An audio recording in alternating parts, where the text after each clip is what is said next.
La course à pied n'est pas qu'un sport, ce sont aussi des histoires fantastiques, des destins extraordinaires et des vies façonnées au fil des sorties, et des rencontres de ceux qui osent repousser leurs horizons, qui ne voient pas les limites mais les possibilités infinies. Dans la tête d'un coureur et Salomon vous présente Le Récit, l'émission des coureuses et des coureurs à qui demain appartient. Voici leurs histoires. Sunday Night Production. Pour beaucoup d'entre nous, faire les choses avec passion nous permet de nous surpasser. Les difficultés s'effacent et notre énergie semble presque inépuisable. Mais suivre sa passion, c'est aussi accepter l'idée d'entrer dans une spirale sans savoir où cela va nous mener. C'est prendre des risques, essayer, échouer et recommencer.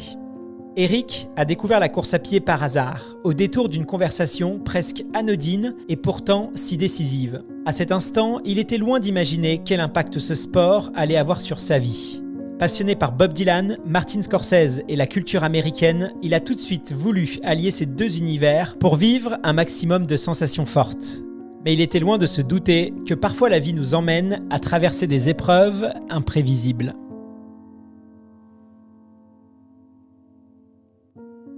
En 1997, je jouais encore beaucoup au football. Moi, je joue au football depuis l'âge de 11 ans. Et un médecin du sport que j'avais vu m'avait dit « Monsieur, à votre âge, tu penses, j'avais 36-37 ans, quelqu'un me dit à votre âge, ça m'avait choqué. À votre âge, il suffit pas d'aller sur le terrain de football et taper dans le ballon. Il faut vous échauffer, il faut travailler vos muscles, il faut aller dans une salle de sport. » Ok, donc je me suis inscrit dans une salle de sport.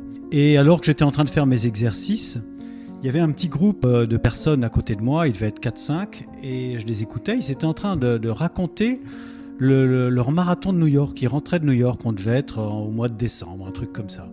Alors évidemment, lorsqu'ils ont parlé du marathon de New York, j'ai eu une réaction un petit peu particulière parce que depuis que je suis tout jeune, je suis un amoureux des États-Unis parce que la musique, rock, folk, le cinéma évidemment. Donc quand je les entends parler, quand j'entends ce petit groupe parler du marathon de New York, je me dis voilà, moi qui me crois sportif, voilà ce que je dois faire. J'ai envie de faire ça. Et moi, je suis là en train de faire mes petits exercices sur les machines, puis je me mets à discuter avec eux. Et en parlant avec eux, ils me disent écoute Eric, si tu veux, tous les mardis soirs, on s'entraîne sur la piste qui est juste en bas, à Suzanne-Langlaine. Et je dis bien sûr, pourquoi pas. Et c'est comme ça que j'ai démarré la course à pied. Je suis allé le mardi suivant sur la piste avec eux, et j'avoue que la piste, j'étais assez à l'aise en tant que footballeur. Je me débrouillais pas trop mal, et puis donc j'ai fait ma première séance de piste, puis ça c'était tous les mardis soirs. Puis ensuite Momo, qui était le leader du groupe, me dit si tu veux, le jeudi on va dans le bois de Boulogne, on fait une séance fartlek. Je savais pas ce que c'était que le fartlek.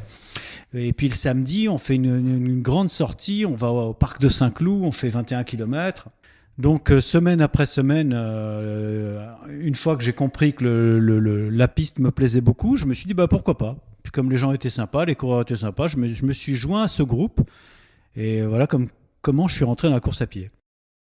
Alors au fur et à mesure des entraînements, j'avoue que je jouais encore au football, j'avais un championnat en cours, mais au fur et à mesure des entraînements, j'ai commencé donc à faire la connaissance des différentes personnes qui faisaient partie du groupe. Et ce qui est intéressant dans la course à pied, c'est qu'on fréquente vraiment toutes sortes de gens, quel que soit le niveau professionnel, des hommes, des femmes, des jeunes, des moins jeunes. Et donc je me suis entraîné avec le groupe tout l'hiver, au printemps. J'avais pour idée de m'inscrire au marathon de New York, évidemment. C'était mon objectif, sachant que je continuais ma saison de football jusqu'au mois de mai. Et malheureusement, j'ai eu ce qui s'appelle le problème de l'essuie-glace sur mon genou. Ce qui m'a énormément freiné, ce qui m'a obligé à m'arrêter.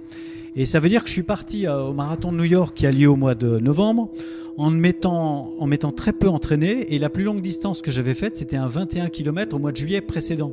Donc je suis allé un petit peu la fleur au fusil pour découvrir, pour me marrer, pour être avec le groupe, pour être avec les copains. Et évidemment, sur un marathon, ça se paye cher. Alors en novembre 98, donc je pars avec le groupe, on voyage tous ensemble, on se retrouve à l'aéroport. De mémoire, on part le jeudi. Je pense que j'ai fait ça à chaque fois que j'ai fait New York. Je partais le jeudi. Et déjà dans l'avion, très curieusement, et c'est très drôle, tu as plein d'autres marathoniens qui sont là. Donc tu es automatiquement plongé dans cette ambiance. Et je me souviens, un truc qui m'avait frappé, c'est qu'avant d'atterrir, on était sur une compagnie américaine. Et le pilote nous dit et bon marathon à tous les marathoniens. C'était incroyable d'entendre ça. Et bon, on arrive à New York, on va à notre hôtel, tu mets la télé, tu allumes la télé naturellement dans ta chambre, et puis la météo, il te parle de la météo qui fera le jour du marathon. Donc tu ne parles marathon, tu parles marathon pendant 3-4 jours, tout le temps. Le lendemain matin, on va au village. Le village, à l'époque, il était sur les quais, sur les piers. C'est-à-dire qu'on faisait la queue dehors dans le froid. Il y a même une année où il a plu. Les premières années, c'était comme ça. On faisait la queue. Tu fais la queue dehors, 3/4 d'heure, 1 heure avant de rentrer, d'aller chercher ton dossard, qu'on t'offre ton t-shirt. Puisque à New York, c'est pas un t-shirt finisher, c'est un t-shirt participant. Et le bonheur que j'avais à chaque fois, c'était de récupérer bien sûr mon dossard, mais qu'on me file mon t-shirt, c'est comme si j'avais déjà fait mon marathon en fait. Une fois que tu récupères ton t-shirt, tu le regardes, tu es déjà heureux, tu es déjà fier. Alors le dimanche matin, on se réveille très très tôt parce qu'il faut aller prendre les bus à la bibliothèque, faire la queue pour prendre les bus, donc c'est un réveil vers 5h. On se retrouve à 6h moins quart, on fait la queue pour prendre le bus, ça dure une demi-heure, 3/4 d'heure, on monte dans le bus. Le bus pour rejoindre la ligne de départ, c'est 1 heure de route. Ensuite, on termine en marchant. On marche pendant 20-25 minutes. Et on arrive enfin au lieu de départ de l'autre côté du Verrazzano Bridge. Et puis là, à nouveau, t'attends pendant 2 heures, pendant 2 heures et demie. Il fait froid, on est tous ensemble, on discute. En fait, tout est fait pour que ce marathon soit un échec pour toi parce que t'as marché évidemment comme un dingue dans cette ville de New York qui est extraordinaire où tu ne fais que marcher. T'as marché pendant 3 jours, t'as le décalage horaire, tu t'es levé hyper tôt, t'arrives là-bas, t'es crevé. Mais t'es tellement excité, tu croises du monde, tu croises des Français, tu croises toutes les nationalités, mais il y a beaucoup de Français quand même. Et puis tu es tellement heureux d'être là que tu as hâte de prendre le départ. Donc tu vas dans ton choral et puis tu attends cet hymne américain il lance l'hymne 3-4 minutes avant le départ de la course. C'est un truc où tu as la chair de poule, tu as des frissons. Et puis enfin tu as le coup de canon. Et tu as la chanson de Frank Sinatra, New York, New York, c'est fabuleux. Et puis ça démarre sur le Verrazzano Bridge par une montée, n'est-ce pas ? Et encore une fois, il ne te facilite pas la chose. Tu as une montée de 1,5 km, mine de rien, à froid. Mais c'est comme ça, c'est pas grave. Et puis sur ta gauche, là-bas, au loin, tu vois Manhattan et tu te dis, bon, va falloir y aller. Hein. Et au fur et à mesure de la course, j'ai du mal. On franchit les différents ponts, on arrive au SMI, j'arrive à avancer, j'arrive au Queensboro qui est au 25e kilomètre, c'est avant de rentrer sur Manhattan. Bon, tu sors du Queensboro et là tu as une clameur incroyable de la foule puisque tu prends ce virage qui t'amène sur la première avenue et ensuite il va falloir remonter cette première avenue qui dure je crois 6 ou 7 kilomètres. Et tu es encouragé sans arrêt. C'est là que j'ai compris également qu'il fallait que je mette mon prénom sur mon t-shirt.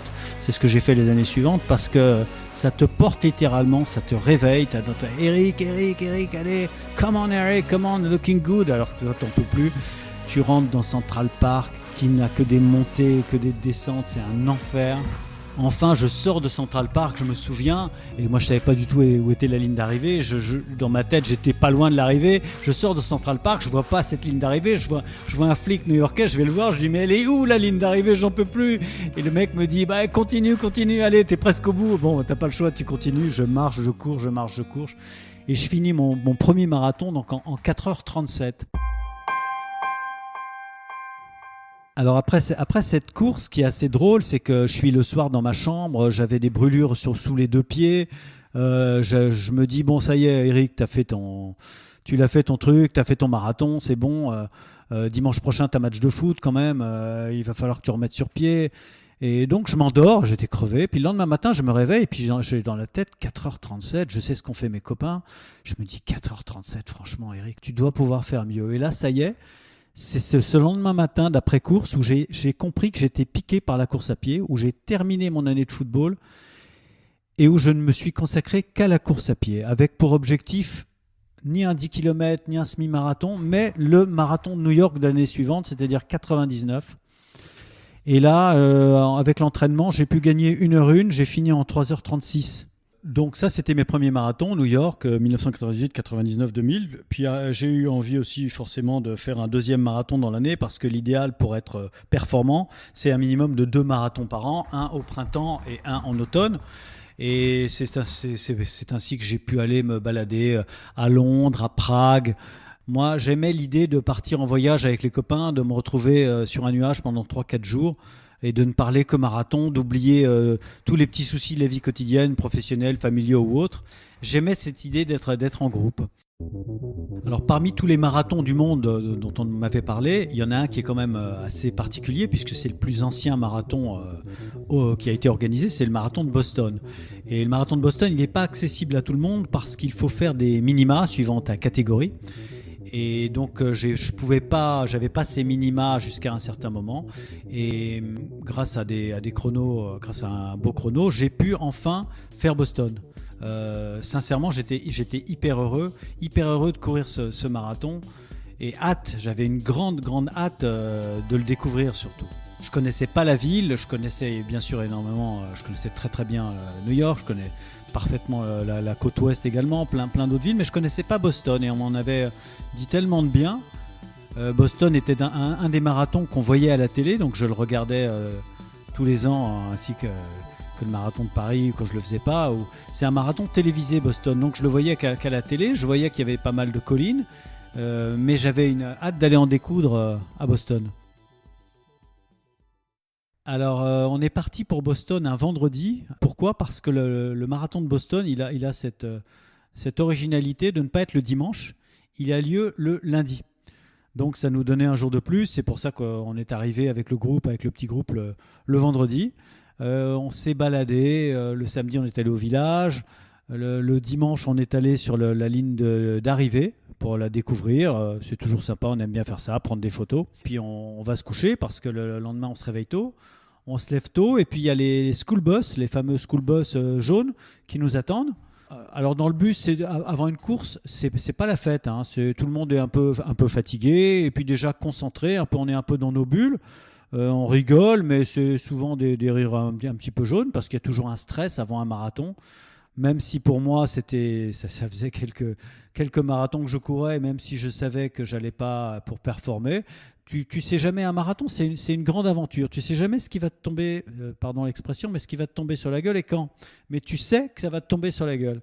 Alors est-ce que ça va être au 25e, au 28e, au 32e ? Tu ne sais pas. C'est ça l'aventure. Mais donc, tu es forcément dans cette bulle d'avant-course. Mais j'aimais bien aussi, moi, me concentrer un petit peu sur l'événement, apprécier ce moment. Après au moins 1 heure de route, je ne me souviens plus exactement, mais ça m'avait semblé très long. Donc les bus nous posent, on descend du bus et puis on va vers cette zone de départ. Donc on prend le départ, David et moi. David était mieux que moi, donc assez rapidement il fait sa course, c'est normal. Lorsqu'on fait un marathon, on a beau s'être préparé à plusieurs, c'est chacun sa course. Donc je me retrouve tout seul, c'est pas un problème pour moi. J'essaie donc de doubler à droite à gauche. Je me souviens que je me suis un peu fatigué à faire ça parce qu'il y avait quand même énormément de monde devant. Et le marathon de Boston, il est assez curieux parce que c'est une longue ligne droite. On suit la voie de chemin de fer, donc plusieurs fois tu vois passer le train. Et c'est une longue ligne droite où il y a énormément de faux plats. Et tout le long du parcours, en fait, on passe des petites villes. Donc, à chaque fois qu'on est dans une ville, il y a un petit peu de monde. À chaque fois qu'on est hors de la ville, il y a un petit peu moins de monde. Il faut savoir qu'il y avait eu une tragédie, il y avait eu une fusillade de masse, un shooting l'année précédente dans une des villes traversées. Ce qui fait que la course cette année-là, elle était en l'honneur des victimes de cette tragédie. Et bon, alors, je progresse dans ma course, 20e, 25e, 30e, 35e. Et à un moment, ce que je fais, que j'aimais bien faire ça sur mes marathons américains, je m'arrête et je vois sur le côté que je peux aller m'acheter une petite canette de coca. Donc je sors de la course, je vais m'acheter ma canette, je reviens vers la course, je bois mon coca, je regarde passer les coureurs, puis à un moment je me dis bon Eric, allez, il serait peut-être temps de repartir dans la course. Et je jette ce qui restait de mon coca, ma canette, dans une poubelle à côté, puis je reprends la course. On arrive dans Boston, on arrive dans les faubourgs de Boston et là je sais que je vais terminer mon marathon, donc je suis assez content, donc j'en souris, je me souviens être en train de chantonner dans ma tête. Je passe le 40e et là tout d'un coup il y a un flic en vélo qui fend la foule de coureurs sur ma gauche, mais à 100 à l'heure. Et je me dis, mais ils sont quand même dingues ces Américains. Franchement, les coureurs, ils font pas attention à eux, c'est n'importe quoi. Bon. Et quelques secondes après, sur ma droite, même chose, un autre flic en vélo qui passe sur ma droite comme ça. Et c'est assez intriguant, mais bon, toi, tu es dans ta course, tu sais pas ce qui se passe. Et devant moi, il y a une fille qui courait devant moi et qui avait son téléphone. Et je l'entends dire « Explosion at the finish line ». Et donc je me mets à côté d'elle, je lui dis « Qu'est-ce qui se passe ?» Elle me dit « On me dit qu'il y a une explosion sur la ligne d'arrivée ». Et devant nous, à environ 200-300 mètres devant nous, on voit qu'il y a les flics qui ont mis un barrage pour les coureurs. Alors donc ce barrage qui est 200 mètres à peu près devant nous, on y arrive très vite puisqu'on continue à courir, mais les flics nous empêchent de passer. Et on dit mais qu'est-ce qui se passe? Et ils ne nous donnent pas d'informations, on ne sait pas, on n'a pas d'infos. J'ai pas une autre info à ce moment-là que celle de cette fille qui était avec son téléphone qui a dit explosion sur la ligne d'arrivée. Alors une explosion dans ma tête, ça peut être, il y a tellement de matériel électrique, des panneaux, des chaînes de télé, des caméras, on l'avait vu la veille, donc cette fameuse ligne d'arrivée où il y avait effectivement tous ces câblages dingues. Et je me dis, il y a peut-être eu un problème, effectivement, quelque chose s'est passé comme ça, une explosion. On ne sait jamais ce que ça peut être. Et j'ai absolument pas dans ma tête autre chose. Donc on est stoppé, mais on nous dit pas pourquoi. Et moi, je vois les coureurs affluer. Ça arrive très très vite quand même. On se retrouve tout de suite à plusieurs centaines. Et je sais qu'à un moment, je vais me retrouver bloqué, alors que moi, je suis pratiquement un des premiers sur cette barrière, sur cette barricade. Donc je me dis, Eric, faut pas rester là, ça sent pas bon cette histoire. Donc je suis dans cette foule et j'ai cette intuition de sortir. Il faut que je sorte, parce que sinon, ça devient très vite étouffant. Et comme on est fatigué, c'est assez difficile à vivre. Alors je comprends qu'il y a des consignes données aux policiers de nous empêcher d'avancer, de nous empêcher d'aller jusqu'à la ligne d'arrivée. Donc je franchis une barrière qui est sur le côté et c'est là que je croise un autre policier, que je lui pose la question, est-ce qu'on va aller sur la ligne d'arrivée? Et il me dit je pense pas. Et donc à partir de là, je me dis il faut que je rejoigne mon hôtel. Je prends un accent français, je lui dis but sir, where is my hotel, where is je lui donne le nom, je me souviens plus du nom. Puisque eux, ils avaient comme instruction de nous cadenasser, ils voulaient pas qu'on sorte, ils voulaient pas qu'on approche. Donc je prends un petit peu cet accent pour avoir l'air perdu. Et comme il était seul et que moi j'étais seul, mais il me répond et je sais que j'ai quelques rues à faire pour rejoindre mon hôtel derrière. Alors il me laisse passer parce que moi je suis isolé, je suis pas avec les dizaines ou les centaines de coureurs, voire les milliers qui commencé à arriver. Et je ne regarde pas derrière moi. Moi je me dis va à ton hôtel, file à ton hôtel. Je sors du parcours en fait. Je me retrouve sur des perpendiculaires et parallèles au parcours, puisque mon hôtel était situé à environ 1 km de la ligne d'arrivée, mais je suis pas loin. Je suis dans cette zone qui, au fur et à mesure, va être totalement cadenassée par la police et l'armée américaine. Il faut savoir que j'ai regardé le timing un petit peu, ça a sauté 14 minutes avant que moi je ne franchisse la ligne. Donc quand je suis stoppé au kilomètre 41, j'étais sur un rythme de 6-7 minutes au kilomètre, ça vient de se produire. L'explosion vient de se produire. Et je ne sais pas comment ils étaient organisés, les services de sécurité, mais ils sont obligés de réagir extrêmement rapidement. Et ça devait être un petit peu la panique. Je rejoins mon hôtel assez rapidement et dans le hall de l'hôtel, là je vois quelques copains à moi, je vois un monde dingue, je vois les écrans de télé. Et là, ça filmait en direct et on m'explique qu'il y a eu une explosion sévère. On ne sait pas encore ce qui se passe, mais on commence à avoir l'information qu'il y a des gens qui ont été touchés, mais on n'en sait pas trop. Et je parle avec mes potes, mais tout de suite je me dis, il faut que j'aille dans ma chambre.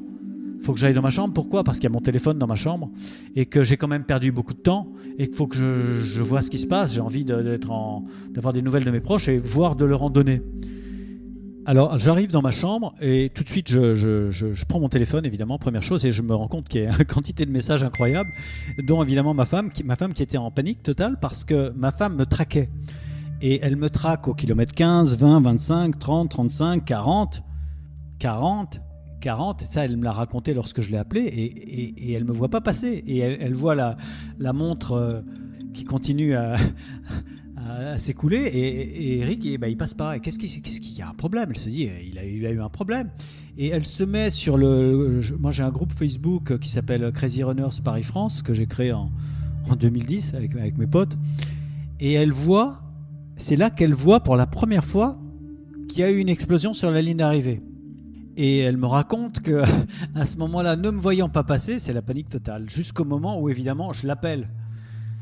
Et elle me raconte tout ça, et c'est là que je comprends un petit peu mieux ce qui s'est passé.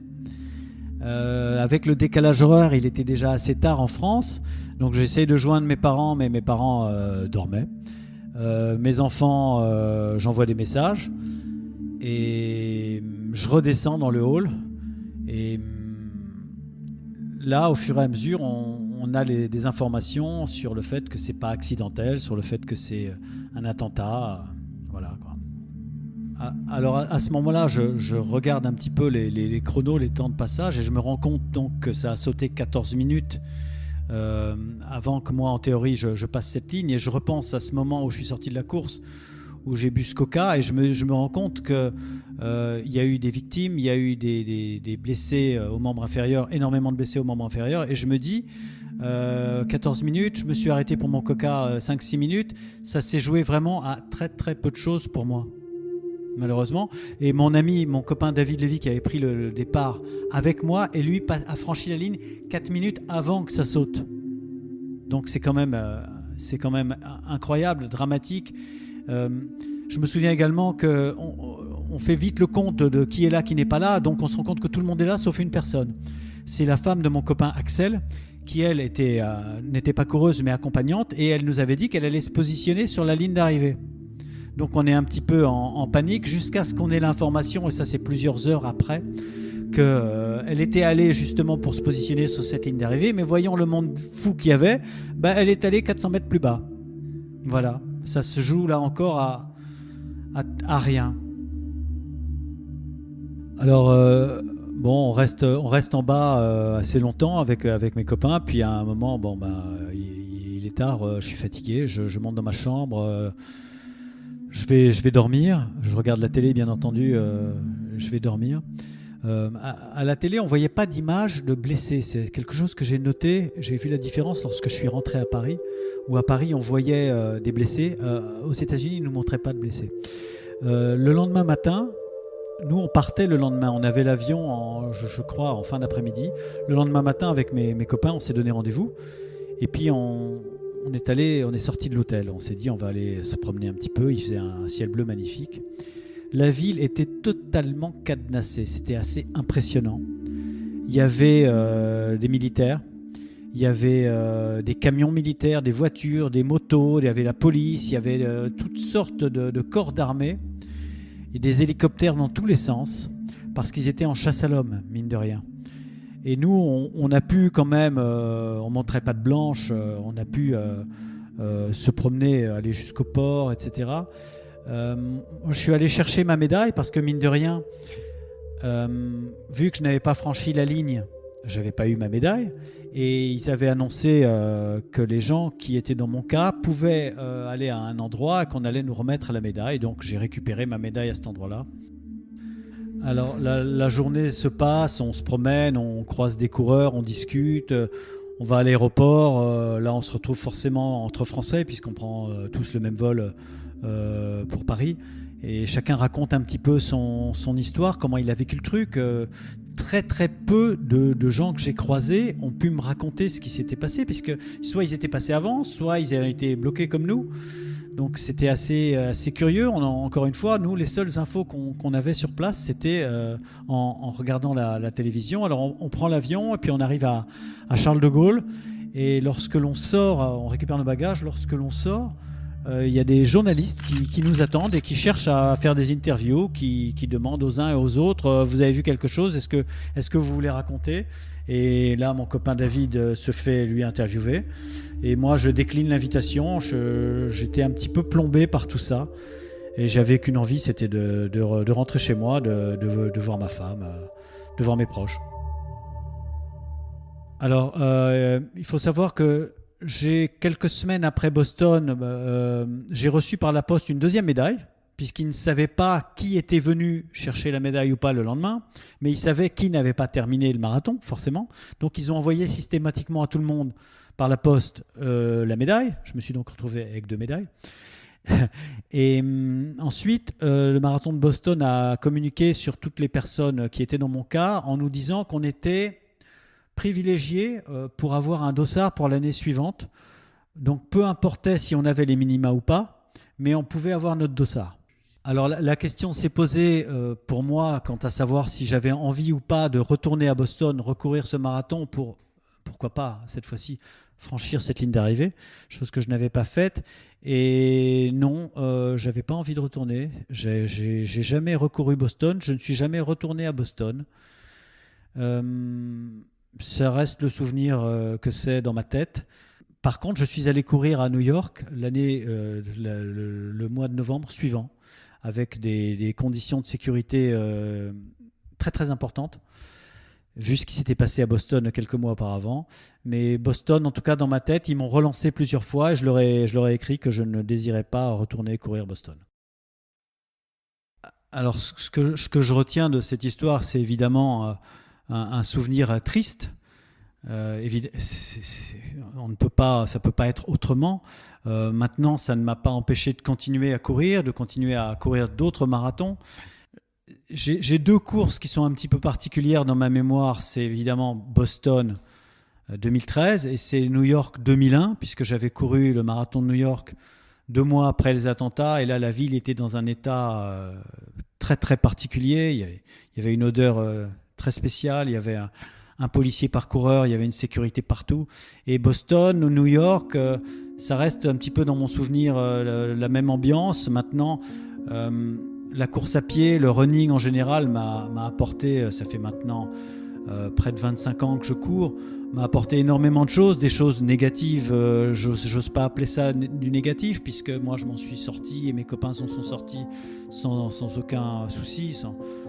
Mais évidemment, c'est très particulier, mais je garde énormément de choses positives sur mon aventure marathon, running, que j'espère... je me suis arrêté à 33 marathons, je me suis arrêté en 2018, parce que j'ai trop de problèmes de tendons, malheureusement, mais je les soigne, et j'espère m'aligner sur un marathon, et pourquoi pas New York, bientôt. Si ce récit vous a plu, n'hésitez pas à vous rendre sur nos réseaux sociaux pour adresser un mot à notre invité. Une publication lui est entièrement dédiée. Si vous aussi, vous avez envie de nous raconter votre histoire avec la course à pied, un événement de votre vie de coureur ou de coureuse qui a eu un impact considérable sur vous ou vous a fait voir les choses différemment, écrivez-nous à l'adresse suivante, le-récit@dltdc.fr.